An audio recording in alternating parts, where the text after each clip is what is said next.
नमस्कार दोस्तों, स्वागत है आपका अपने परिवार लर्निंग विद देव पर। तो दोस्तों, आज की इस करंट अफेयर की क्लास में हम लोग 10 नंबर के करंट अफेयर के क्वेश्चंस को करेंगे। तो दोस्तों, अगर आप हमारे चैनल पर पहली बार आएँ तो प्लीज़ चैनल को सब्सक्राइब करें, साथ ही बेल आइकन को प्रेस करें, जिससे हमारी हर क्लास आप तक सबसे पहले पहुँचती रहे। तो चलिए फ्रेंड्स, आज का हमारा पहला क्वेश्चन है, हाल ही में कौन लंदन के इंस्टीट्यूट ऑफ सिविल इंजीनियर्स की पहली भारतवंशी अध्यक्ष बनी है? तो दोस्तों, ये बनी है अनुषा शाह। आपको याद रखना है कि जो अनुषा शाह हैं, ये लंदन के इंस्टीट्यूट ऑफ सिविल इंजीनियर्स की पहली भारतवंशी अध्यक्ष बनी है। और ऐसा ब्रिटेन के इतिहास में 205 साल के इतिहास में पहली बार हुआ है कि कोई लंदन के इंस्टीट्यूट ऑफ सिविल इंजीनियर्स की अध्यक्ष बनी हो। ठीक है, तो ये वाला क्वेश्चन बहुत ही ज़्यादा इंपॉर्टेंट है, आपको इस पर अच्छे से ध्यान रखना है। पूछा जा सकता है कि बताइए कौन लंदन के इंस्टीट्यूट ऑफ सिविल इंजीनियर्स की पहले भारतवर्षीय अध्यक्ष बनी है? तो वो है राइट आंसर आपका अनुषा शाह।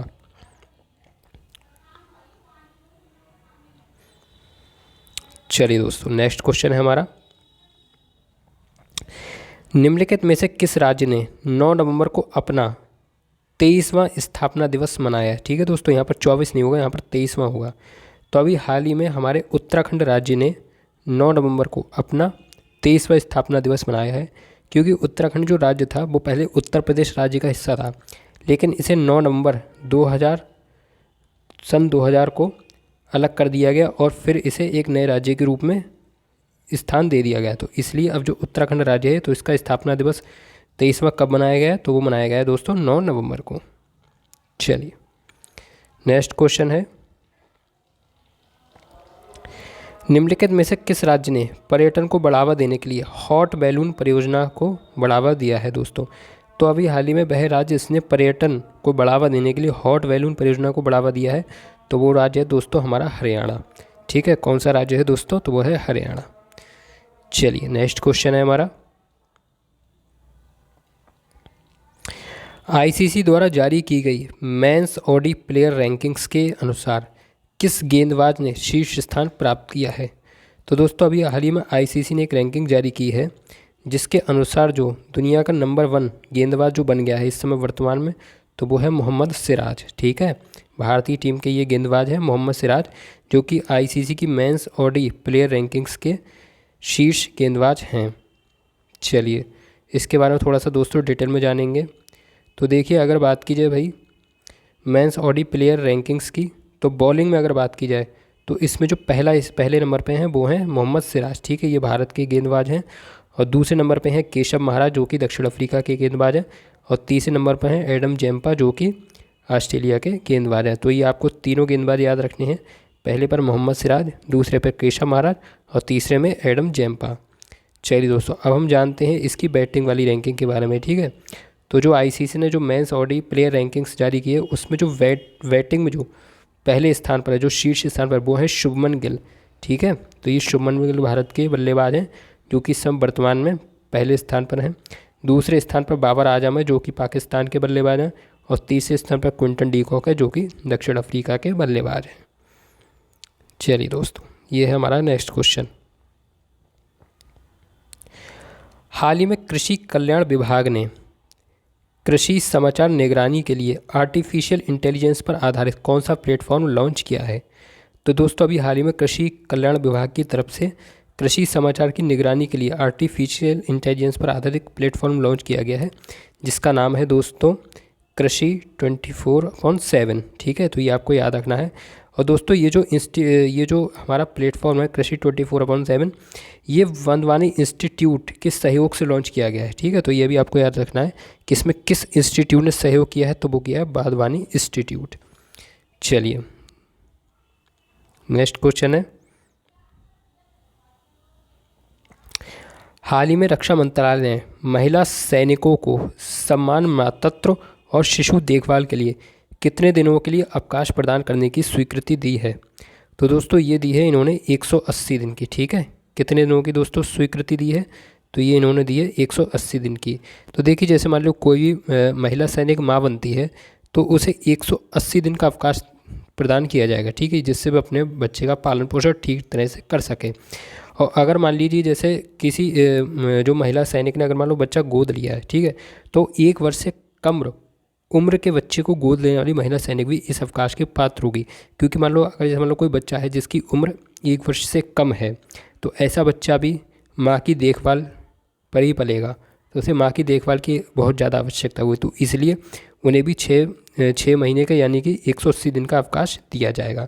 तो पहले ये जो सुविधा थी ये केवल महिला ऑफिसरों के लिए थी। जो रक्षा मंत्रालय में जो महिला ऑफिसर्स होती थी, चाहे वो नेवी हो, एयरफोर्स हो या सेना में हो, तो केवल ऑफिसर्स के लिए ये सेवा थी। लेकिन अब ये योजना सबके लिए कर दी गई। अब जो महिला सैनिक हैं वो भी इस योजना का लाभ उठा सकती हैं। तो आपको याद रखना है कि कितने दिनों के लिए अवकाश इसमें दिया जाएगा, तो 180 दिन का या 6 महीने का। चलिए नेक्स्ट क्वेश्चन है हमारा, हाल ही में किस राज्य की कैबिनेट ने 75% आरक्षण को मंजूरी दी है?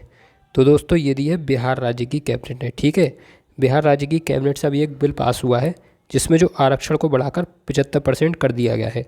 और इसके तहत हालांकि अभी ये बिल सुप्रीम कोर्ट में जाएगा, क्योंकि इस पर जैसे एक तरीके से बहस होनी बाकी है, तो आगे देखा जाएगा क्या विचार बनता है। लेकिन फ़िलहाल राज्य की कैबिनेट ने पास कर दिया है, 75% आरक्षण को मंजूरी दे दी है। अब बात है दोस्तों इसमें कितना कितना परसेंट आरक्षण दिया गया है। तो देखिए जो ईबीसी है, ठीक है, जो ईबीसी है इसको 25% आरक्षण दिया जाएगा।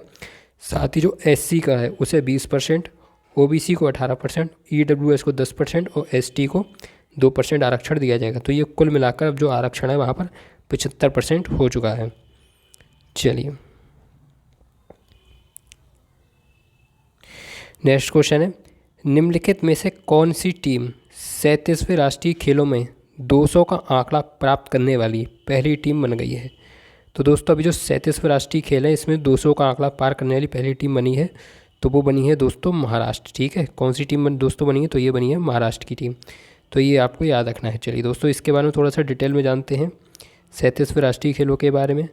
तो देखिए जो इस समय 37वें राष्ट्रीय खेल हैं इनका आयोजन कहाँ पर किया गया है दोस्तों? तो वो किया गया है गोवा में। आपको याद रखना है कि जो 37वें राष्ट्रीय खेल हैं उनका आयोजन कहाँ पर किया गया है? तो उनका आयोजन किया गया है गोवा में।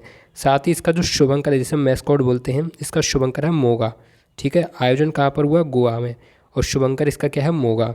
चलिए 37वें राष्ट्रीय खेलों में पहला स्वर्ण पदक किसने प्राप्त किया है? तो दोस्तों ये जो महिला असम की महिला बैडमिंटन टीम है इसने 37वें राष्ट्रीय खेलों में पहला स्वर्ण पदक प्राप्त किया। तो ये भी आपको याद रखना है कि हाल ही में आयोजित हुए 37वें राष्ट्रीय खेलों में पहला स्वर्ण पदक प्राप्त करने वाली कौन सी टीम थी? तो वो थी दोस्तों असम की महिला बैडमिंटन टीम। और इसका आयोजन कहाँ पर हुआ है दोस्तों? तो इसका आयोजन गोवा में हुआ है, और शुभंकर है इसका मोगा। चलिए दोस्तों थोड़ा सा और डिटेल में जानते हैं। अभी हाल ही में दोस्तों 36वें राष्ट्रीय खेल आयोजित किए गए थे। इससे पहले अभी तो 37वें किए जा रहे हैं, इससे 1 वर्ष पहले जो 36वें राष्ट्रीय खेल आयोजित किए गए थे, तो उसका दोस्तों आयोजन कहाँ पर हुआ था? तो उसका दोस्तों आयोजन हुआ था गुजरात में। ठीक है, और इसका शुभंकर क्या था 36वें राष्ट्रीय खेलों का? तो 36वें राष्ट्रीय खेलों का जो शुभंकर था वो था सावज।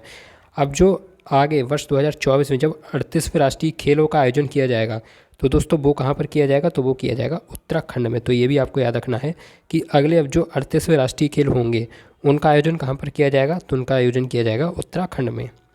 दोस्तों अगर आपको क्लास पसंद आ रही है तो प्लीज़ क्लास को लाइक जरूर करें, साथ ही कमेंट बॉक्स में बताएं कि आपको क्लास कैसी लग रही है। चलिए अगला क्वेश्चन है हमारा, हाल ही में किस खिलाड़ी ने लॉन टेनिस में पेरिस मास्टर्स का खिताब जीता है? तो दोस्तों ये जीता है नोवाक जोकोविच में। आपको याद रखना है कि जो नोवाक जोकोविच हैं ये सर्बिया के खिलाड़ी हैं जिन्होंने हाल ही में लॉन टेनिस में पेरिस मास्टर्स का खिताब जीता है। चलिए नेक्स्ट क्वेश्चन है, हाल ही में कौन दुनिया में सबसे अधिक समय तक प्रधानमंत्री पद पर रहने वाली महिला बनी है? तो दोस्तों ये बनी है शेख हसीना। ठीक है, और ये है बांग्लादेश की प्रधानमंत्री। आपको याद रखना है कि जो बांग्लादेश की प्रधानमंत्री शेख हसीना है ये अभी हाल ही में दुनिया में सबसे अधिक समय तक प्रधानमंत्री पद पर रहने वाली महिला बनी है। चलिए नेक्स्ट क्वेश्चन, हाल ही में किस भारतीय महिला शतरंज खिलाड़ी ने फाइंड ग्रैंड स्विस 2023 का टाइटल जीता है?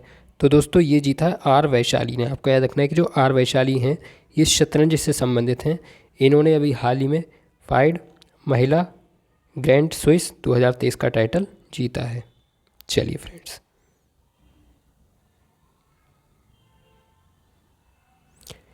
ये है हमारा नेक्स्ट क्वेश्चन, हाल ही में किस देश ने अंतरिक्ष शिखर सम्मेलन की मेज़बानी की है? तो दोस्तों अभी हाल ही में अंतरिक्ष शिखर सम्मेलन की मेज़बानी की गई है, तो वो किस देश ने दोस्तों की गई है?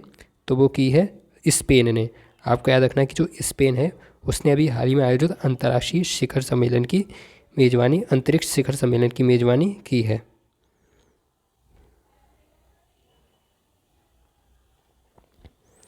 चलिए फ्रेंड्स, नेक्स्ट क्वेश्चन हमारा, हाल ही में चुनाव आयोग ने चुनावी साक्षरता को बढ़ावा देने के लिए किसके साथ में समझौता किया है? तो दोस्तों अभी चुनाव आयोग ने जो चुनावी साक्षरता यानी कि जो चुनाव के बारे में जो जानकारी है, जो जागरूकता, इसे बढ़ावा देने के लिए समझौता किया है। तो वो दोस्तों किसके साथ में किया है? तो इसने किया है शिक्षा मंत्रालय के साथ। किसके साथ में दोस्तों समझौता किया? तो ये किया है शिक्षा मंत्रालय के साथ। चलिए नेक्स्ट क्वेश्चन है हमारा, हाल ही में उत्तर कोरिया ने किस देश से अपने राजनयिक संबंधों को समाप्त करेगा? तो दोस्तों जो उत्तर कोरिया है वो किसके साथ में अपने राजनयिक संबंधों को स्थापित करने जा रहा है दोस्तों? तो वो करने जा रहा है नेपाल के साथ में। ठीक है, किसके साथ में दोस्तों अपने राजनयिक संबंधों को समाप्त करेगा? तो वो करेगा नेपाल के साथ में। चलिए अगला क्वेश्चन है, निम्नलिखित में से कहाँ पर दिवाली उत्सव का उद्घाटन किया गया है? तो दोस्तों अभी हाल ही में दिवाली उत्सव का उद्घाटन किया जा रहा है, और वो कहाँ पर किया गया है दोस्तों? तो वो किया गया है नई दिल्ली में। ठीक है, ये 5 दिवसीय कार्यक्रम चलेगा, तो इसका जो उद्घाटन कहाँ पर किया गया है भाई? तो वो किया गया है नई दिल्ली में। चलिए फ्रेंड्स, एक बार हम इसका रिवीजन कर देते हैं, क्योंकि आज के हमारे ये सभी क्वेश्चंस कंप्लीट हो चुके हैं। रिवीजन बहुत ही ज़्यादा इम्पोर्टेंट होता है। चलिए, तो दोस्तों पहला क्वेश्चन था हमारा, हाल ही में कौन लंदन के इंस्टीट्यूट ऑफ सिविल इंजीनियर्स की पहली भारतवंशी अध्यक्ष बनी है? तो आपका राइट आंसर होगा अनुषा शाह। ठीक है, ऐसा 205 साल के इतिहास में पहली बार हुआ है कि कोई लंदन के इंस्टीट्यूट ऑफ सिविल इंजीनियर्स की पहली अध्यक्ष बनी हो। तो दोस्तों ये कौन बनी है? तो ये बनी है अनुषा शाह। ये पहली भारतवंशी अध्यक्ष हैं, क्योंकि अभी तक कोई भी भारतीय यहाँ का अध्यक्ष नहीं बना था, तो इसलिए ये 205 साल का इतिहास बन चुका है। चलिए नेक्स्ट क्वेश्चन हमारा, निम्नलिखित में से किस राज्य ने 9 नवंबर को अपना 23वां स्थापना दिवस मनाया है? तो दोस्तों ये बनाया है भाई उत्तराखंड ने। ठीक है, जो उत्तराखंड राज्य है इसने 9 नवंबर को अपना 23वां स्थापना दिवस मनाया है। इसे 9 नवंबर 2000 को उत्तर प्रदेश से अलग कर दिया गया था। चलिए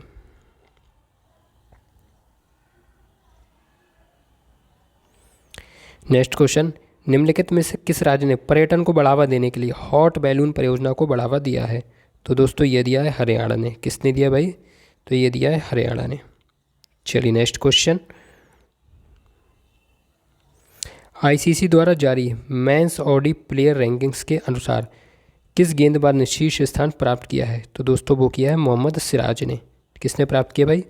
तो ये क्या है? मोहम्मद सिराज ने। अच्छा, इसकी रैंकिंग दोस्तों एक बार फिर से जान लेते हैं। तो इसमें जो शीर्ष स्थान पर है वो तो मोहम्मद सिराज हैं। दूसरे स्थान पर कौन से गेंदबाज हैं? वो हैं केशव महाराज। और तीसरे स्थान पर जो गेंदबाज हैं उनका नाम है एडम जंपाओ। ये हैं ऑस्ट्रेलिया के। चलिए दोस्तों, अब हम बैटिंग वाले जान लेते हैं कि इसमें बैटिंग में शीर्ष स्थान पर कौन से खिलाड़ी हैं। तो दोस्तों बैटिंग में है शुभमन गिल, और सेकंड नंबर पे हैं बाबर आजम पाकिस्तान से, और क्विंटन डीकॉक तीसरे नंबर पे हैं, जो कि हैं दक्षिण अफ्रीका से। चलिए दोस्तों नेक्स्ट क्वेश्चन है हमारा,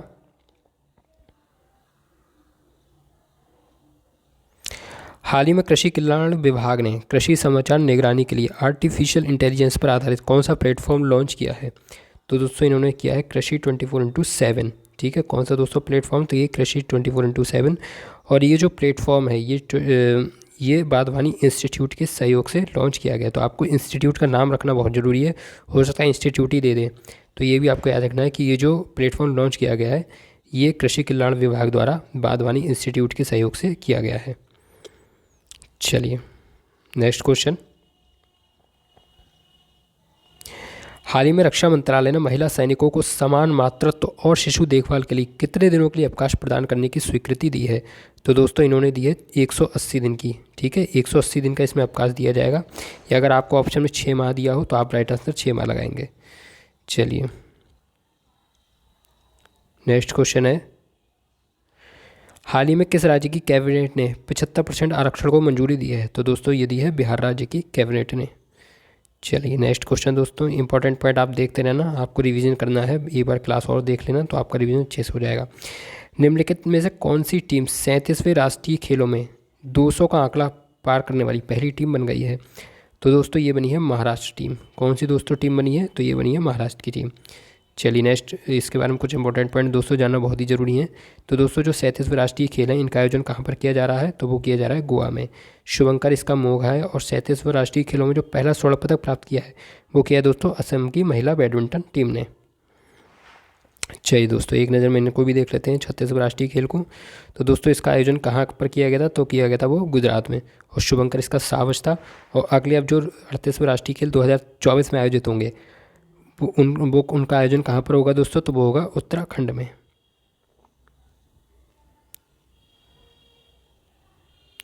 चलिए अगला क्वेश्चन है, हाल ही में किस खिलाड़ी ने लॉन टेनिस में पेरिस मास्टर्स का खिताब अपने नाम किया है? तो वो दोस्तों किया है नोवाक जोकोविच ने। और ये किस देश के दोस्तों खिलाड़ी हैं? तो ये हैं सर्बिया के। चलिए दोस्तों अगला क्वेश्चन आ गया स्क्रीन पर, हाल ही में कौन दुनिया में सबसे अधिक समय तक प्रधानमंत्री पद पर रहने वाली महिला बनी है? तो दोस्तों ये बनी है शेख हसीना। और ये कहाँ की प्रधानमंत्री है दोस्तों? तो ये है बांग्लादेश की। चलिए नेक्स्ट क्वेश्चन, हाल ही में किस भारतीय महिला शतरंज खिलाड़ी ने फाइड महिला ग्रैंड स्विस 2023 का टाइटल जीता है? तो दोस्तों ये जीता है आर वैशाली ने। किसने जीता भाई? तो ये जीता है आर वैशाली ने। चलिए नेक्स्ट क्वेश्चन है, हाल ही में किस देश ने अंतरिक्ष शिखर सम्मेलन की मेज़बानी की है? तो दोस्तों ये की है भाई स्पेन ने। आपको याद रखना है कि जो स्पेन है उसने हाल ही में अंतरिक्ष शिखर सम्मेलन की मेज़बानी की है। नेक्स्ट क्वेश्चन, हाल ही में चुनाव आयोग ने चुनावी साक्षरता को बढ़ावा देने के लिए किसके साथ में समझौता किया है? तो इसने किया है शिक्षा मंत्रालय के साथ में।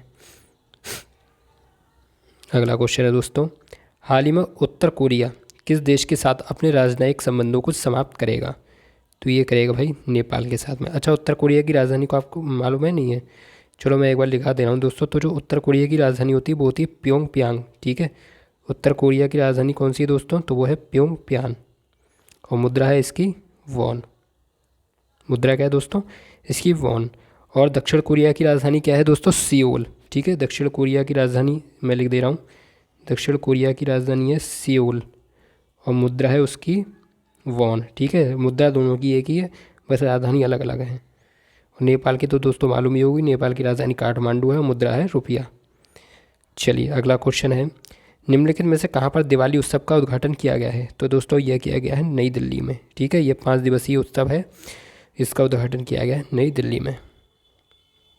चलिए दोस्तों ये आज का हमारा अगला होमवर्क का क्वेश्चन, जिसको आपको कमेंट बॉक्स में बताना, जो भी बच्चे इसका आंसर देगा मैं उसका नाम अगली क्लास में जरूर लूँगा। तो हाल ही में किसे भारत का नया सर्वेक्षक नियुक्त किया गया है? मनोज पांडे, तपन कुमार डेका, हितेश कुमार मकवाना या रवि सिन्हा को? तो चलिए फ्रेंड्स आज के लिए बस इतना ही, और मिलते हैं अगले नेक्स्ट क्लास में। अगर आपको हमारी क्लास पसंद आई तो प्लीज़ क्लास को लाइक करें, चैनल को सब्सक्राइब करें, साथ ही बेल आइकन को प्रेस करें, जिससे हमारी हर क्लास आप तक सबसे पहले पहुंचती रहे। तो ठीक है फ्रेंड्स, इसी के साथ विदा लेते हैं और मिलते हैं अगले नेक्स्ट क्लास में। तब तक के लिए नमस्कार, जय हिंद, वंदे मातरम।